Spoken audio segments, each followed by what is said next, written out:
တွေအာယုံစူးစိုက်မှုကြောကြလာလို့ read တွေ short form video တွေပဲလုပ်နေကြတဲ့အချိန်မှာအခုလို long form video တွေလုပ်တာကတကယ်ရောအလုပ်ဖြစ်သေးရဲ့လားတချို့တွေက long form video တွေကတိတ်အလုပ်မဖြစ်တော့ဘူးလို့ထင်ကြတယ်ဒါပေမဲ့တကယ်တမ်းမှာတော့ long form video တွေက video အရှိတွေကပါနော် view နဲ့ဝင်ငွေပိုရနိုင်တဲ့အကောင်းဆုံးလမ်းကြောင်းတစ်ခုဖြစ်နေသေးတယ်ဆိုတာပါပဲပြဿနာကဘာလဲဆိုတော့ဟိုးရနှစ်တွေတုန်းကလို့ကျွန်တော်တို့တွေ video စဖန်တီးစဉ်ကာလတုန်းကလို့ပေါ့နော်အဲ့ဒီတုန်းကလို့ကျွန်တော်တို့က video တစ်ခုတည်းကိုပဲ quality ကောင်းအောင်အာယုံစိုက်နေလို့မရတော့ဘူးပြီးတော့ကျွန်တော်က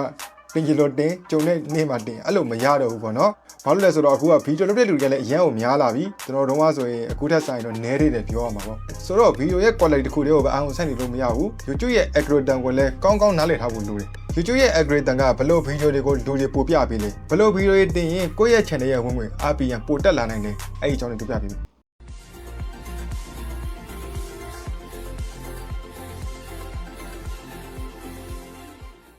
Hello အားလုံးပဲမင်္ဂလာပါကျွန်တော်ရဲ့စုခက်ဘက်ဘက် YouTube channel ကနေပြီးတော့ပြန်လည်ကြိုဆိုပါရစေကျွန်တော်မတွေ့တာတော်တော်လေးကိုကြာသွားပြန်ပါပြီဒါကလည်းကျွန်တော်ရဲ့ထုံးစံ logo ဖြစ်နေပြီပေါ့နော်ကျွန်တော်ဗီဒီယိုတစ်ပုတ်တင်လိုက်လာနေချီဖြောက်သွားလိုက်ဆိုတော့ဒီဘက်ဗီဒီယိုတွေကြာတယ်ပေါ့နော်အဲ့တော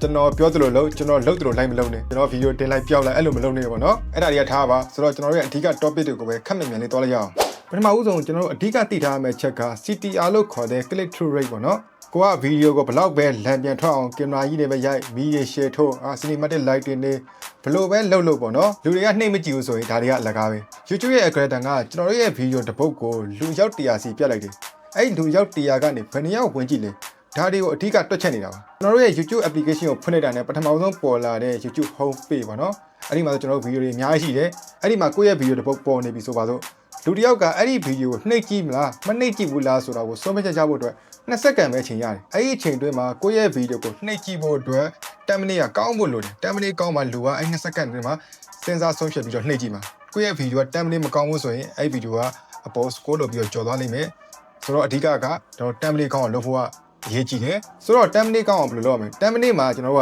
စာရီအပြတ်လိုက်ကြီးကျွန်တော်မထည့်နေပါတော့တချို့ရေဆိုရှိတယ်အဲ့10မိနစ်ပုံလေးထဲမှာစာရီအများကြီးပဲရှောက်ထည့်ထားတာပြီးတော့ဘေးက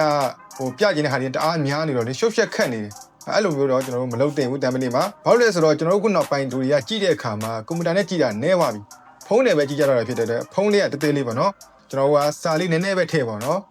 ဥပမာကျွန်တော်တို့ကဒီဖုန်းအကြောင်း review ဆိုရင်စာရီအများကြီးရှောက်ပြီးတော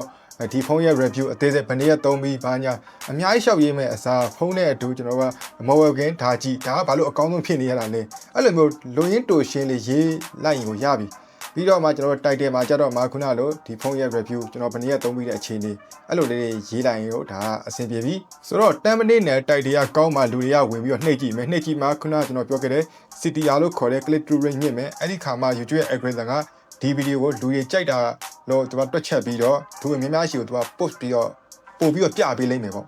Okay အဲ့တော့ကျွန်တော်တို့ကဒီ10မိနစ်ကောင်းပြီ title လည်းကောင်းပြီဆိုတော့လူတွေကနှိပ်ပြီးတော့ဝင်လာပြီဒါဆိုရင်ကျွန်တော်ပထမအချက်အောင်မြင်သွားပြီပေါ့နော်ကိုယ့်ရဲ့ဗီဒီယိုရှိလူကရောက်လာပြီအဲ့တော့ဒုတိယအရေးကြီးဆုံးအချက်ကကြတော့အဲ့ဒီလူတွေကိုကျွန်တော်တို့ဆက်ပြီးတော့ထိန်းထားဖို့ပဲကိုယ့်ရဲ့ဗီဒီယိုကိုဆက်ပြီးတော့ကြည့်အောင်ပေါ့ဟိုနှိပ်ပြီးချက်ချင်းထွက်သွားရင်လည်းအဆင်မပြေဘူးလေအဲ့တော့ပထမဆုံးစက္ကန့်30မှာအဲ့ဒီလူတွေမထွက်သွားအောင်ကျွန်တော်တို့ကချုပ်ထားဖို့လိုတယ်အရေးကြီးဆုံးကကြတော့ကျွန်တော်ပထမစက္ကန့်30ပဲပေါ့နော်အဲ့ဒီစက္ကန့်30မှာတချို့ channel ဆိုရှိရဲဟိုစတွေကကျွန်တော်ရဲ့ channel ကဘယ် channel ဖြစ်ပါတယ်ဆိုပြီးမိတ်ဆက်တာအရှိကြီးပြောနေရှိတယ်ကိုယ့်ရဲ့ video ကဘာအကြောင်းပြောမယ်ဆိုတော့အရင်ကပြောပဲနဲ့ channel နဲ့ကိုမိတ်ဆက်တာအရင်ဆုံးလုပ်လို့ရှိတယ်အဲ့လိုမျိုးမလုပ်တင်ဘူးပေါ့နော်ပြီးတော့မှကျွန်တော်မိတ်ဆက်အရင်ဆုံးစက္ကန့်30မှာကျွန်တော်ကိုကဘာအကြောင်းပြောမှလဲဒီ video ကြည့်ရင်ဘာတွေကြိုးရှိပါမလဲဒါတွေကိုကျွန်တော်တို့အရင်ဆုံးပြောပြဖို့လိုတယ်ဒါကိုကျွန်တော်တို့ hook လို့ခေါ်တယ် hook ကောင်းကောင်းရအောင်ကျွန်တော်တို့ဘယ်လိုမျိုးလုပ်ရမလဲဆိုတော့လေအခုခေတ်မှာဆိုတအားလွယ်နေပြီအရင်တော့မှကျွန်တော်တို့စဉ်းစားရသေးတယ်ကျွန်တော်တို့ video စလုပ်ခဲ့ဆိုတော့ခေါင်းပြီးတောင်းအောင်စဉ်းစားရတယ်ပေါ့နော်အခုကကျတော့ကျွန်တော် AI မှာသွားပြီးလိုက်ကိုကဒီ video အကြောင်းတင်မယ်ဒီအတွက်ကောင်းတဲ့ hook လေးရေးပြပါဆိုပြီးတော့ Gemini ဒါမှမဟုတ် Chat GPT မှာသွားပြီးတော့ရေးလိုက်တာနဲ့တင်ကျွန်တော် AI ရေးပြလိုက်မယ်အဲ့ဟာလေးကိုတင့်တော်လို့ပြောလိုက်ရင်တော့ရပြီလို့ hook ကောင်းကောင်းကိုပထမစက္ကန့်30အတွင်းမှာသုံးဖို့လိုတယ်ဒါမှ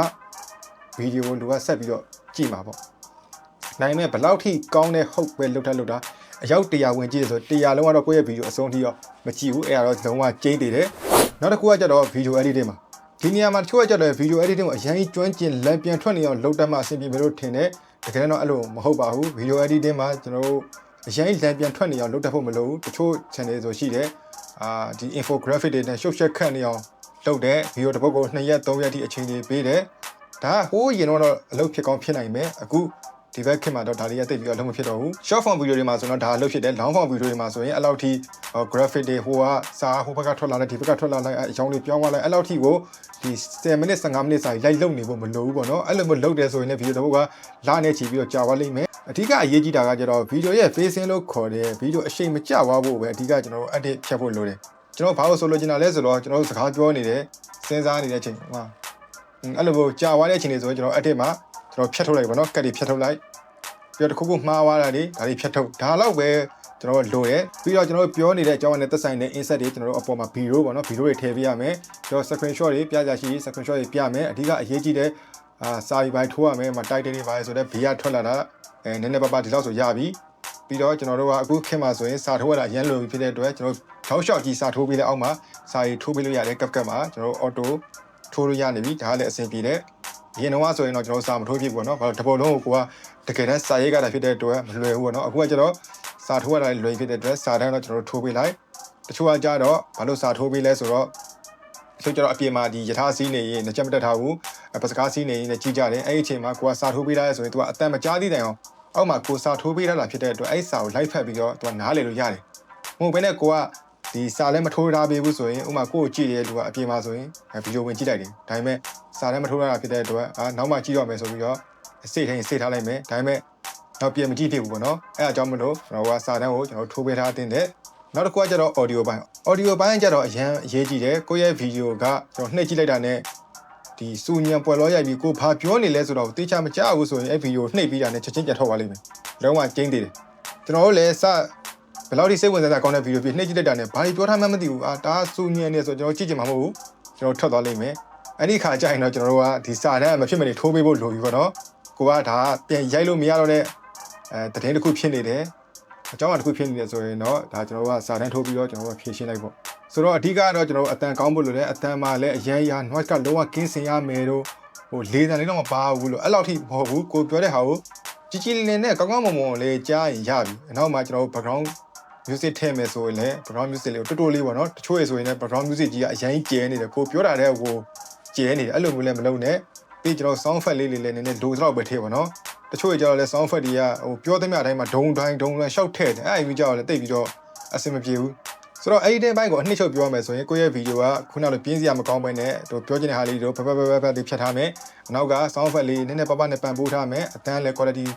ကောင်းမယ် background music လေးနဲ့လည်းအဆင်ပြေတယ်ကိုပြတ်ထားတဲ့ insert လေးတွေစုံတယ်ဆိုရင်ကြည့်တဲ့လူကအဆုံးထိကိုကျွန်တော်ကြည့်သွားဖို့အခွင့်အရေးကပုံများတယ်အဲ့လိုနဲ့ကျွန်တော်တို့ရဲ့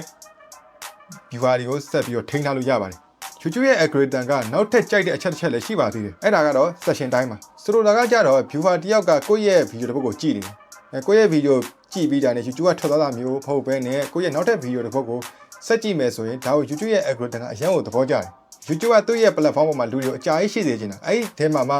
ဒုတိယကကိုယ့်ရဲ့ video ကိုကြည့်တယ်နောက်တစ်ပုဒ်ကလည်းကိုယ့်ရဲ့ video ကိုကြည့်ပဲဆိုရင်ဒါ YouTube ရဲ့ algorithm အရင်သဘောကျသွားပြီဒီ viewer ကသူ့ရဲ့ video ကိုကြိုက်တယ်သူ့ရဲ့ video ရဲ့ကောင်းတာဖြစ်တဲ့အတွက်ဆက်ကြည့်သွားရလို့သဘောကျတဲ့အတွက် algorithm ကလည်းကိုယ့်ရဲ့နောက်ထပ် video တွေကိုပို့ပြီးတော့ပြပေးလိမ့်မယ်အဲ့တော့ကိုယ့်ရဲ့ video ကိုဘယ်လိုမျိုးနောက်ထပ်ကြည့်အောင်လုပ်ရမလဲဒါကကျွန်တော်ရဲ့ video တွေကိုအမြဲတမ်းကြည့်ရလို့ဆိုရင်ဒီအကြောင်းကိုသိတာတယ်ကျွန်တော်အမြဲတမ်းကျွန်တော်ရဲ့ video တွေမှာညွှန်းပေးလေးရှိတယ်ပေါ့နော်ကျွန်တော်ဒီပေါ်လေးမှာ link လေးပေါ်လာပြီမဲ့အဲ့ link လေးသွားနှိပ်လိုက်ရင်အခုကျွန်တော်ပြောပြတဲ့အကြောင်းသိရလိမ့်မယ်အဲ့လိုမျိုးကျွန်တော်ညွှန်းပေးလေးရှိတယ်အခုလည်းကျွန်တော်ညွှန်းပေးလိုက်မယ်အဲ့ link လေးထည့်တဲ့နည်းကိုကျွန်တော် video မှာကျွန်တော်ညွှန်းပေးထားတယ်ပေါ့နော်သိကျင်တယ်ဆိုရင်အဲ့ link လေးကိုနှိပ်ပြီးကြည့်လိုက်ဒီလိုမျိုး link ဘယ်လိုထည့်ရလဲဆိုတော့ပေါ်လာလိမ့်မယ်ဒါမျိုးပေါ့နော်ကိုယ့်ရဲ့နောက်ထပ် video တစ်ပုဒ်ကိုရွှေ့လိုက်တာပြီးတော့နောက်ထပ်ဘယ်နေရာမှာထည့်လို့ရသေးလဲဆိုတော့ကျွန်တော်တို့ video ရဲ့နောက်ဆုံး answer ခရပေါ့နော်ဒါကတော်တော်များများသိပါလိမ့်မယ်ကျွန်တော်တို့ video ပြီးကန်ကြရင်ဒီဘက်တော့မှာအကွက်လေးနဲ့ပေါ်လာလိမ့်မယ်အဲ့ဒီ video မှာကိုညွှန်းကျင်တဲ့ video တော့ထည့်ထားလို့ရတယ်ဆိုတော့တက်ကြီး video ထည့်ရတဲ့ဆိုင်ရင်ကိုပြောနေတဲ့အကြောင်းအရာနဲ့နောက်ထပ်သက်ဆိုင်တဲ့အကြောင်းအရာတစ်ခုကိုအဲ့ Instagram မှာညွှန်းထားတာပိုကောင်းတယ်အခုဆိုရင်ကျွန်တော် YouTube ကနေငွေရှာတဲ့အကြောင်းပြောနေတယ်နောက်ထပ်ကျွန်တော်ညွှန်းမဲ့ video ကလည်း YouTube ကနေငွေရှာတဲ့အကြောင်းတွေ video editing နဲ့ပတ်သက်တဲ့အကြောင်းတွေဖြစ်မယ်ဆိုရင်ပိုကောင်းတယ်အဲ့တော့အဲ့ကိုညွှန်းကျင်တဲ့ video တစ်ပုဒ်ကိုအဲ့ Instagram မှာထည့်ထားလိုက်ဒါဆိုရင်ကျွန်တော်တို့ရဲ့ကြည့်တဲ့လူကလည်းကို video သဘောကျရင်နောက်ထပ်အဲ့ Instagram မှာပေါ်လာတဲ့ video ကိုဆက်ပြီးတော့ကြည့်ဖို့အခွင့်အလမ်းပိုများသွားပြီပေါ့နော်ဒါဆိုရင်တော့ကြည့်တဲ့လူတွေကကိုယ့်ရဲ့ channel ပေါ်မှာအချင်းကြကြရှိနေတာဖြစ်တဲ့အတွက် YouTube ရဲ့ algorithm ကလည်းကိုယ့်ရဲ့ video တွေကိုယ့်ရဲ့ channel ကိုမျက်နှာသာပေးဖို့ပို့ပြီးတော့အခွင့်အလမ်းများသွားပါပြီ။ Okay နောက်ဆုံးပြောချင်တာကကြတော့ကျွန်တော်တို့ channel ရဲ့ niche ရွေးချယ်မှုနဲ့ RPM အကြောင်းကိုပြောချင်တယ်။ဒီမှာတချို့တွေကလည်းအခုချိန်ကြီးအတိမှားနေတဲ့လူတွေရှိတယ်ပေါ့နော်။ view လောက်ကိုပဲဘဝကြီးထင်နေတဲ့လူတွေရှိတယ်။တချို့ကလည်းမင်း view လည်းမရှိဘူး။ဒီ view လောက်ကိုပဲသူတို့ကတ တိတာပေါ့နော်အဲ့လိုလိုရတက်တက်ရှိတယ်ဘာလို့လဲဆိုတော့ view ကတော့ပုံမှန်ကျွန်တော်တို့ဗီဒီယိုတင်တဲ့လူတွေကတော့ view ကနည်းမှာဘာလို့လဲဆိုတော့ဒီအကြောင်းအရာတွေကလူတိုင်းစိတ်ဝင်စားတဲ့အကြောင်းအရာမဟုတ်ဘူး view များတာဘာလို့ view များမလဲဆိုတော့ Facebook မှာဆိုရင်တည့်တဲ့အတိုင်းပဲပွဲတွေဘာမှအရေးမပါတဲ့သူများအကြောင်းသူများရဲ့ relationship ကိစ္စတွေဒါတွေဆိုလူတွေကတအားကြိုက်တယ်တအားဝင်ကြည့်တယ်ဒါဆို view များမှာပဲလေအဲ့လိုရတဲ့ view နဲ့ကျွန်တော်တို့ဗီဒီယိုဖန်တီးတဲ့လူတွေ content creator ရဲ့ view နဲ့လုံးဝတူမှာမဟုတ်ဘူးဒါကတော့ကျွန်တော်ညင်းလို့မရဘူးကျွန်တော်တို့ကတော့အမြဲတမ်း view နဲ့မှာပဲဒါကိုလာပြီးတော့မင်းတို့က view နဲ့တယ်ဘာလာပြောလဲဒါတော့ကိုအုံနှောင်းနဲ့ကို level နဲ့ကိုစဉ်းစားကြည့်ပါနော် YouTube မှာကျတော့ view နေတာနဲ့ revenue နဲ့တိတ်ပြီးတော့တချို့မသိမကြောက်ဘူးပေါ့နော်တချို့ channel တွေမှာဆိုရင် view က3သိန်းလောက်ရပြီဆိုပေမဲ့တချို့ view 1000လောက်ရတဲ့ channel ဝင်ဝင်မမီဘူးပေါ့နော်အဲ့လိုတွေလည်းရှိတယ်ကျွန်တော်မှာဆိုရင်လည်း channel 2ခုရှိတယ်ကျွန်တော်မှာ blog channel နဲ့ကျွန်တော်ရဲ့အခုဒီတက်အကြောင်းတွေကျွန်တော် YouTube ကဝေရှာရဲ့အကြောင်းတွေပြောတဲ့ Sukat Babet channel 2ခုရှိတယ်အဲ့2ခုမှာဆိုရင်ကျွန်တော်ဝင်ဝင်ကလုံးဝမတူဘူးကျွန်တော်ဒီ channel မှာတင်တဲ့ video တွေပေါ့အခုဒီ video ပဲထားအောင်ဒီ video မှာကျွန်တော် 1k ရတယ်ဆိုပါတော့ကျွန်တော်ရဲ့ blog channel မှာတင်ထားတဲ့ video က 30k 40k view 4000လောက်ရတယ်အဲ့ဒီ4000ကရတဲ့ဝင်ငွေနဲ့ကျွန်တော်အခုဒီမှာ 1k လောက်ပဲရတယ် 2k လောက်ပဲရတယ်ဆိုတော့ဝင်ငွေနဲ့သွားပြီးတော့ညီမျှတခါလေကျွန်တော်ရဲ့ဒီ 1k လောက်ပဲရတဲ့ video ကတော့ပတ်စံပိုများသေးတယ်ရတာပေါ့နော်ကျွန်တော်ဟိုမှာ3000 4000လောက်ရမှရတဲ့ဒီက 1k လောက်ရတဲ့ပတ်စံရတာပေါ့နော်ဒါဘာကြောင့်လဲဆိုတော့ကျွန်တော်တို့ရဲ့ဒီ niche ကြောင့်ပဲကိုလုတ်တဲ့ကိုနဲ့အကြောင်းရ niche ပေါ်မူတည်ပြီးတော့ RPN တွေကလည်းကွဲပြားသွားတယ်ဒီ RPN နဲ့ပတ်သက်ပြီးတော့အသေးစိတ်ဗီဒီယိုကိုလည်းကျွန်တော်အရင်တော့လုပ်ထားတာရှိတယ်ဒီပေါ်လေးမှာ link လေးတွဲပေးလိုက်မယ်အဲ့ဒီဗီဒီယိုလေးကိုတွားကြည့်လို့ရရပါတော့ဒီဗီဒီယိုပြီးတခြားနားလည်ခြင်းနဲ့ဆိုရင်ပေါ့ဒီမှာတော့ကျွန်တော်အကြမ်းမြင့်ရောက်ပြောပြလိုက်မယ်ဥပမာကျွန်တော်တို့ test ဒီ camera review တွေပြီးတော့ကျွန်တော် YouTube ကငွေရှာနေနေ video editing tutorial တွေဒါတွေဆိုရင်ကြော်ညာရှင်တွေကပိုကြိုက်တာဖြစ်တဲ့အတွက်ဒီဗီဒီယိုတွေက RPN မြင့်လေးရှိတယ်အဲ့ဒါကြောင့်မလို့ကိုလုံးမဲ့ niche ကိုတခြားကြီးရွေးဖို့လိုပါတယ်